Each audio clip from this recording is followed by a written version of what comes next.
உங்கள் வீட்டில் உங்கள் குழந்தைங்க எல்லாருமே ஒரு ஸ்ட்ராங்கான மைண்ட் செட்டில் வளரணும்னா அதுக்கு பேரண்ட்ஸ் உங்கள் கையில் மட்டும்தான் இருக்குது.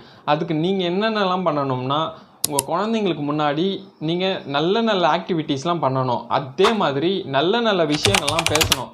அதை விட்டுட்டு கெட்ட வார்த்தை எதுவுமே பேசாதீங்க. நீங்கள் கெட்ட வார்த்தை பேசுனீங்கன்னா அதை உங்கள் குழந்தைங்க அப்படியே கன்சியூம் பண்ணி மற்றவங்களை போயிட்டு திட்டுவாங்க. இதை நிறைய பேர் கவனிச்சும் இருப்பீங்க. ஸோ அதனால தான் சொல்கிறேன், நல்ல விஷயத்தையே பேசுங்க, அதே மாதிரி நல்ல விஷயத்தையே செய்யுங்க. நீங்கள் அப்படி பண்ணுறப்போ உங்கள் குழந்தைங்க அதை அப்படியே கன்சியூம் பண்ணி நம்ம லைஃப் இப்படி தான் இருக்கும் போல் அப்படின்னு அவங்க மைண்டு ட்ரெயின் ஆகிடுச்சுன்னா நல்லா ஸ்ட்ராங்காக ஆகிடும். நல்ல விஷயத்தையே பேசுவாங்க, அதே மாதிரி நல்ல விஷயத்தையே செய்வாங்க.